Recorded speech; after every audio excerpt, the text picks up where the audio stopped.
was really strict about not starting with subject matter. Like I would start and just put paint on the canvas and be really rough and take it away, and then eventually work my way into having a subject.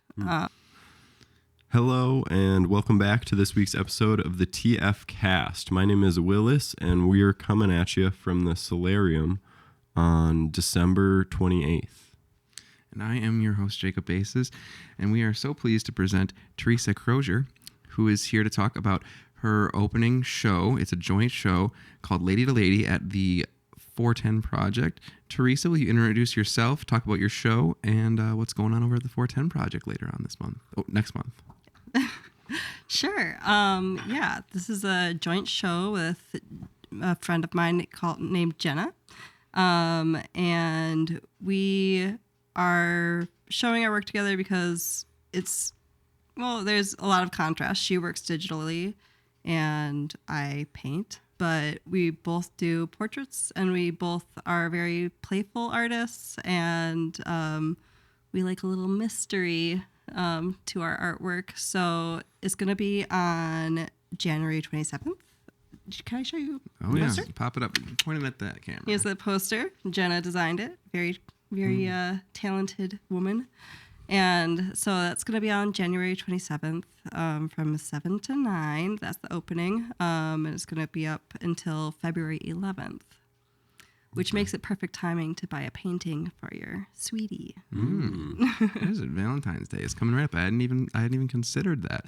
What kind of things might people expect to see on the wall? Well, Jenna does these really intricate portraits of these cats dressed as old-fashioned royalty. Very cool. Like they might be holding like a giant fish, or this one's holding a lobster. And I do mainly portraits of women, mainly women, and they're usually dressed in some historic garb. They're very layered, very kind of exaggerated, with exaggerated facial expressions. Some of them are kind of funny. Some of them are pretty sad looking. Yeah. What was the general idea for the show? How did you two come to know each other as artists or friends? And what led to this show becoming a thing where you did it together? Well, it started out with me needing someone to show my work with because I didn't have enough work. And then I was just kind of browsing Instagram, and she posted this story of how she creates her artwork, and the way she layered her patterns and then took them away and then put a different pattern down, it really reminded me of the way I work. And then I was just thinking about her artwork and thinking about how she creates these mysterious cat portraits. And I thought like she would be the perfect person to show with in the end. So we're pretty good friends in the same social group from Minneapolis. So the next time I saw her, I was like, I have an idea. And she was up for it. Yep. You mentioned that you work similarly, but I imagine her like working on an iPad with all these layers and you painting. How does that come to be that you add and remove? Like what's the contrast between those two mediums as you perceive it? Yeah, well, she does draw each piece when she creates her pieces, and then she's able to delete things and stuff. And when I make a layer that I don't like, I just glob a bunch of paint over it, and that's how I get that thick texture. So I think that all my mistakes kind of add to the mystery, and sometimes I let like some of the paint show through. I like to kind of showcase my mistakes. That's neat. So what's I imagine when they're seen together, we've got like a lot of portraits, and there's sort of a juxtaposition between the digital and the painting.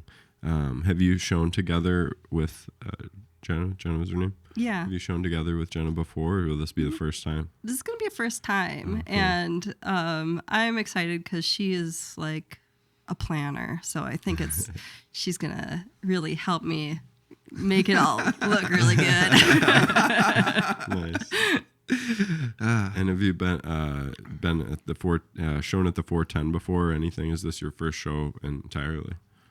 This isn't my first show. I've had individual pieces at the 410 project, and then I was a part of a mural project that happened in 2021 in September. And that was, I can't remember the name of the show. It was like but it was femme. Yeah, people. they had it all sectioned off into little bits, and everyone did like a section. Yes. It was like all like cool. women and queer people who were doing sections on the wall. That was a really cool show. That was in the windows of the 410 project? No, that was they literally painted on the walls, and then cool. it was all Oh yeah. sections. I saw that show. Yeah. I wasn't able to attend, but I saw a bit. Yeah, it was Cool. a really fun project working with all those people. And I had never painted a mural before, so it was a real challenge. Everybody's doing it, you know. Like murals are the thing, so hot right now. What was like your beginning of like your artistic career like? How did you come to be where you are now? That's kind of an interesting story because my grandpa was a professional artist and my mom is a professional artist. So I actually didn't really paint when I was a kid because it was like too much pressure. And then when I got out of the house, I mostly focused on writing. That's what I do professionally now. But when I got into college, I kind of couldn't escape the art. Like once I took one painting class, I was like, oh man, I love this. So, yeah, then it kind of took off from there and I ended up getting a degree in painting instead of writing. Oh, sure. But then you ended up working professionally as a writer anyways. Yeah, I'm a flip-flopper. Is it kind of like in the family, like kind of like a military family where they're like, you're going to go, you know? I wasn't pressured to do it at all. Not at that's all. awesome. But it was kind of like, I kind of feel like it was in my blood. And, you know, I grew up looking at my mom painting constantly. Like, so it was in front of me and I kind of learned through watching, I think. Sure. Do you have any similarities or like things that you picked up from watching that you could share or... Well, she's a lot better than me. She's an amazing artist. But yeah, I'd say, you know, my blending skills I got from her, my ability to just like start, you know, even if I don't have a clear cut idea, to just push through and, you know, eventually an idea will come. So I think I got that from her because she doesn't spend any time just getting like those artistic blocks or anything. She just pushes through till something works. What kind of things do you draw inspiration from for your work? A lot of times I listen to podcasts, historical podcasts. I listen to this Royal Blood that really gets me going because they just talk about tragic things that happened to the past and how being a rich royal actually really sucked back then. And then I kind of glean all this emotional energy and put it on the canvas. And I also love fashion, like old style fashion. So you'll see a lot of ridiculous hairstyles and rich fabrics and interesting cuts of dresses in all of my pieces. Has that been like a ongoing interest or something that you got into? Is this like a period for you or is it like an ongoing thing? I can't escape it. I've tried. I have liked historical fashion since I was like a teeny tiny child. So, yeah. What are some of the standout historical examples of something interesting that you've drawn, like an artwork from or something? Well, I don't usually do like historical figures, but one of my favorite pieces was when I finally did Queen Elizabeth, because I just love her huge forehead and her giant hair and her skinny, like she's such a strange looking person. So I like had a lot of fun painting her. Cool. It was one of the best compliments. Oh man, just your big forehead. Yeah, there's only a few ways to get one of those. Balding helps. And so you do a lot of layering in your artworks. What other sort of things do you like to bring into your work? So you draw from like fashion and historicals and do some layering with the paints. Like what sort of processes have you explored and maybe either not liked or things that you've tried and integrated into your process recently?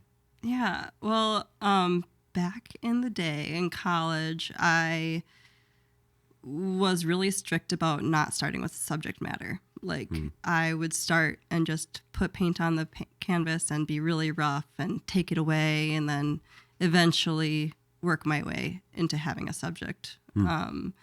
And I don't do that anymore, but I do love like putting a lot of paint on and then either scraping it off or rubbing it off or starting over again. A lot of times I'll paint my background 5 times before I find one I like, and so it'll get all bumpy and interesting textures underneath it. So yeah. So instead of that's like reminded me of a Michelangelo or something, where you're kind of like trying to find the shape in the artwork or something. That's a great comparison. I am a lot like Michelangelo. Okay. Versus having like trying to draw this cup on paper or something like that, and then. Yeah, I've never been good at like capturing a figure that I'm like looking at. That's why I don't do commissions, because it feels like if I'm looking at a person that I know, and then I feel so overwhelmed with like actually capturing them. So I think doing fictional people or people that are long dead and I can make fun of is like very important for my process. Sure. And I kind of like, you said that you didn't always start with a subject in the first place. So you just like I don't know, for example, I have a painting of yours and it's just a lady and she's kind of sitting there, and I've wondered who that person is or why. And like now I feel very welcome to just make it up. Like I can just like write the story of whoever that is, because I don't know if you even started with someone. It might have just been a blob. And like, I mean, I think that's kind of a fun way to look at it. Or I mean, maybe that's what I just learned. Yeah. Yeah, I mean, some people get frustrated when they ask like, "Oh, who is this?" Like, and I don't tell them any of the story that I made up in my head, because then that'll be the story they have in mind for that person. So like, yeah, I usually do have some kind of story in the back, but it's very loose, and I prefer that people make up their own as they like. Because if you own a piece of artwork, you're going to be looking at it for years, hopefully a lifetime. So if you just have my snippet of story in mind, that's kind of shallow. But if you stare at that lady for the next 50 years, you're going to have a whole novel in your head about her, hopefully. Yeah. That is, I actually, there's a piece like that I have that is, it's kind of like, it's just like a cheesy piece of artwork that my parents probably bought in the 70s or 80s. I wish I could remember the name of it, because I looked it up at one point in time, but I have like a big emotional attachment to it, because I've been looking at it and I've interpreted it differently throughout my life, and now I have a very different way of looking at it than I did when I was a child.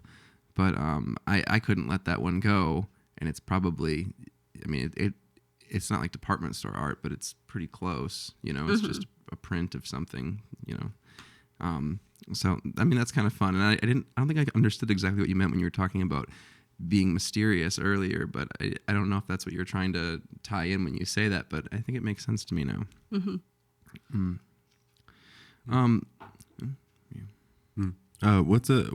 So where are you working as an artist right now? You're in Mankato, or you mentioned you were from Minneapolis?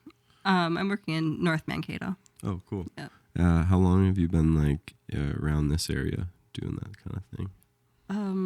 Did you graduate, do school here? Or? I did school here. Cool. Then I went to Minneapolis. Then we came back. So I've been back for 6 years probably. Nice. Sure. Well, we are big Mankato stands around here. So, what brought you back? I don't want to I cried when I left. I really love Mankato. Like, I felt very connected to this area. So I love the people. I love the rivers, and just the general vibe is really nice in Mankato. Lots of small businesses, very walkable city. Mm-hmm. Yeah, and I mean, like lower north, like that is. I mean, if I had to like shop for another place to live, that's where I'd immediately be looking. Like that's such a nice area. Mm-hmm. I mean, we have some neighborhoods like that in Mankato, kind of, but there's a big ass hill. I live on a big ass hill right now. Well, this is a hill. But I like that it's all. It feels like like lower north. I think of it like the playground in like the kindergarten on the rug. Like that's how I feel about lower north. Like those like little road rugs. Little Oh my gosh, that's it. Very much what it feels like. Yeah, it's just so pleasant. Like I've never had a bad time in lower north yet. I mean, it could happen, but it hasn't happened to me yet. Yeah. So. Yeah. What's the like? Do you have any aspirations as an artist then, like in the near medium term future in this area or in the beyond areas? Oh boy, if I can just keep on creating, I'd be very, very happy. Honestly, it's just momentum. This show has kept me motivated, so probably try to find something else to keep me going. Is that like a choice for you? Like is you're gonna make art anyways, kind of thing, or is it something that you have to push yourself towards? I've had a long hiatus, so this show is the first time I've like created continuously in the past 3 years or so. I just it is hard to find the time, and having like motivation really helps. Very goal oriented. Yeah, I mean, you mentioned that you're a writer too. Professionally, does that does that weigh on your ability to have creative energy to paint? And do you have any writing projects that are not like I guess I don't know what kind of professional work you do, but are you working on anything that's available to the public? Yeah, I have a Medium account that's available to the public. I like my writing has gone to the wayside. You know, it's either one or the other. I have time to paint or I have time to write. So, I do product descriptions for HalloweenCostumes.com. You can always do a little Google and find some Halloween costumes to read about. But no, I have like some spooky stories on Medium and a few fun listicles that I've come up with. So. Oh, nice. Cool. Is that how you get into the Halloween costume titling business? Is they read your spooky story and they're like, she's got it? Well, sure. Yeah. That's fun. Cool. Well, maybe are there anything else we should touch on? Any other timely? So the show is in February 6th, was it? February. It's on January 27th. Man, I was all wrong. January 27th. But it runs to February 11th. Exactly. Which is the perfect time if you need to buy art for your sweetie. Yeah. That's what you should be doing, is at the 410 Project. Yes. There would be no more efficient way to support the arts for Valentine's Day There we go. in Mankato. Anything else you'd like to share with us, discuss before we part, or shout outs, plugs you'd like to throw down for the audience? Nothing I can think of. I think we're good. Okay. Fun anecdotes. Fun anecdotes? No. Sure. Would you like to direct people to anywhere but the show on the 27th to the 11th? No, I think we're good. Just Okay. come to the show. But Just the also the social medias for your showrunner partner, Oh. so that people can look into her, because I mean she's half of this thing too. Yes. Yeah. It's Jenna. Jenna Freimuth on Instagram. So that's JennaFreimuth, and she's on Instagram, and her link tree is on there, so you can check out all of her sweet projects. Cool. And what's your handle? It's T_2fresh. Nice. Were you trying to avoid saying that out loud? Yeah, I was. I made my Instagram in an era where you didn't use your name, and now it's embarrassing. Oh, that's cool. Cool. I love it.